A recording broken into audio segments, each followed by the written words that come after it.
शीघ्र ही रात में हवा चली और एक शक्तिशाली मोटर की आवाज सुनाई दी और कुछ दूरी पर उसके हैंड लैंपों की चांदी जैसी चमकदार किरणें दिखाई दी और एक दौड़ती हुई कार टायरों के खींच के साथ सड़क पर मेरी ओर आकर रुकी। उसमें से एक आदमी बाहर कूदा। आपकी कार आदरणीय लोबसांग रंपा, क्या मैं इसे पहले घुमा लूं? नहीं, मैंने जवाब दिया। बाएं हाथ की ओर पहाड़ी से नीचे उतरो। मैं ड्राइवर के बगल से कूदकर अंदर बैठ गया। चुकिंग को छोड़ता हुआ भिक्षु जी से मठाध्यक्ष ने बुलाया था।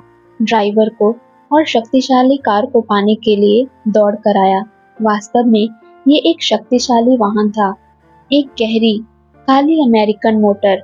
मैं ड्राइवर के बगल में बैठा और हमने चेंगतू की सड़क पर, जो चुकिंग से 200 मील दूर था, तेजी से पूरी रात गाड़ी भगाई।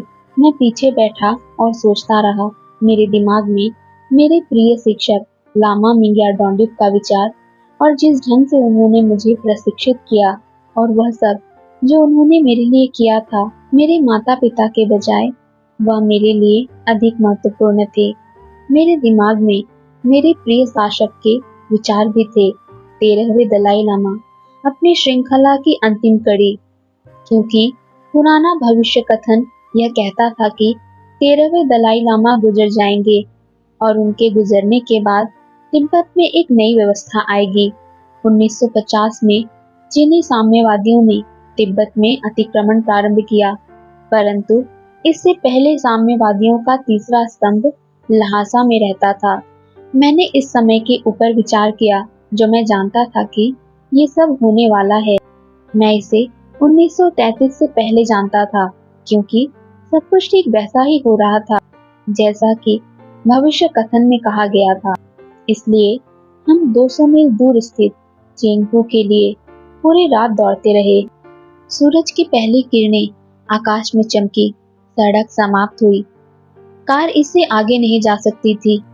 मैं लामा मठ में गया, जहां दुरानुभूति से ये संदेश प्राप्त हो गया था कि मैं अपने रास्ते पर हूँ। एक घोड़ा तैयार था, एक अच्छा दमदार घोड़ा। मैं उस पर चढ़ गया और बैठा, और घोड़े ने ऐसे दिखाया मानो वह इस उद्देश्य पर जाने की मेरी आकस्मिकता को समझता था। साइस ने लगाम छोड़ दी और हम बंदूक की गोली की तरह से सड़क पर आगे की ओर तिब्बत के रास्ते पर दौड़ पड़े। यात्रा के वृतांत को बताने की अधिक आवश्यकता नहीं है। अकेले घुड़सवार की कटु कठिनाइयां यांग्त्से नदी को पार करने के संबंध में बताने की आवश्यकता नहीं है, और न ही ऊपर सारबीन के संबंध में। मैं दौड़ता गया। इस तरह घुड़सवारी करना थका देने वाला काम था, परंतु मैंने ये नियत समय में पूरा किया। मैं पहाड़ों के बीच एक दर्रे में होकर मुड़ा और एक बार फिर मैंने अपनी नजर पोटाला की सुनहरी छतों के ऊपर गड़ा दी। मैंने गुंबदों के ऊपर टकटकी लगाई, जो दलाई लामा के दूसरे चीजों के पार्थिव अवशेषों को ढके हुए थे, और मैंने सोचा दूसरा गुंबद कितना जल्दी आ जाए जिसमें कि दूसरा शरीर छिपा रखा हो। मैं सवार हुआ और फिर से प्रसन्नता की नदी को पार किया। इस समय मैं खुद में प्रसन्न नहीं था। मैंने इसे पार किया और इसके साथ चला। कठिन तेज दौड़ती हुई यात्रा बेकार नहीं गई। मैं सभी औपचारिक उत्सवों के लिए वहां पहुंच गया और उन सब में मैंने सक्रिय सहयोग किया। वहां मेरे लिए एक और असुखद घटना थी। एक विदेशी वहां था जो अपने लिए सब प्रकार की रियायतें चाहता था। उसने सोचा कि हम मात्र गवारू लोग थे, देसी लोग थे, और वह इस सब की देखभाल करने वाला मालिक था।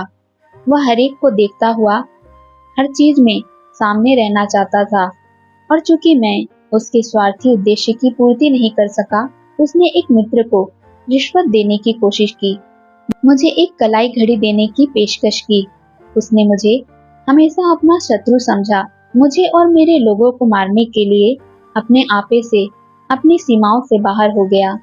तथापि इसका इससे कोई संबंध नहीं है, सिवाय इसके कि मेरे शिक्षक कितने सही थे जब उन्होंने मुझे एशिया के संबंध में चेतावनी दी थी। वास्तव में हमारे लिए ये बहुत खराब दिन थे, दुख भरे दिन थे। मैं उत्सवों के बारे में और दलाई लामा के अंतिम संस्कार के संबंध में और अधिक लिखना नहीं चाहता। यह कहना काफी होगा कि उनके शरीर को हमारी पुरानी पद्धति से संरक्षित किया गया और दक्षिण की ओर मुंह करते हुए बैठी हुई मुद्रा में, जैसे कि हमारी पूरी परंपरा थी, रखा गया। समय के बाद समय गुजरते हुए उनका सिर पूर्व की ओर घूम जाएगा। अनेक लोग ये कहते हुए कि उनको पूर्व की ओर देखना चाहिए, इसे मृत्यु के परे का संकेत मानते हैं। चीनी आक्रमक पूर्व की ओर से तिब्बत को परेशान करते हुए आए। पूर्व की ओर घूमना वास्तव में एक चिन्ह था, एक चेतावनी थी। यदि हम इसकी सावधानी रख पाते तो। मैं फिर अपने माता पिता के घर को गया। बूढ़ा तजु मर चुका था। अनेक लोग जिनको मैं जानता था बदल चुके थे। वहां सब कुछ अजनबी था। यह मेरा घर नहीं था, मैं मात्र मिलने वाला था। एक अजनबी, उच्च श्रेणी का लामा, मंदिर का एक भद्र व्यक्ति जो चीन से अस्थायी रूप से वापस लौटा था। मुझे अपने माता पिता से मिलने के लिए प्रतीक्षा करनी पड़ी। कम से कम मैं इसके लिए तैयार था। बातें मजबूरी में हुई। वातावरण तनावपूर्ण था। मैं इस घर का बेटा नहीं था, बल्कि एक अजनबी था, परंतु एकदम अजनबी नहीं इस मामले में, जैसा कि मैं सामान्यतः समझा जाता था, क्योंकि मेरे पिताजी मुझे अपने निजी कक्ष में ले गए और उन्होंने अपनी सुरक्षित तिजोरी में से हमारे लेखों की पुस्तक को उनके सुनहरे ढक्कन को हटाते हुए सावधानी पूर्वक खोला। बिना एक शब्द बोले मैंने अपने नाम के हस्ताक्षर वहां कर दिए। अंतिम प्रविष्ट। मैंने अपने नाम के हस्ताक्षर किए, अपना पद और अपनी नई योग्यता, एक योग्यता प्राप्त डॉक्टर और शल्य चिकित्सक के रूप में। तब पुस्तक को दृढ़ता पूर्वक दोबारा लपेटकर अपने उसी गुप्त स्थान में फर्श के नीचे रख दिया गया। हम साथ साथ कमरे की ओर लौटे जहां मेरी माँ और मेरी बहन बैठी थी। मैं अपनी विदाई की ओर वापस मुड़ा।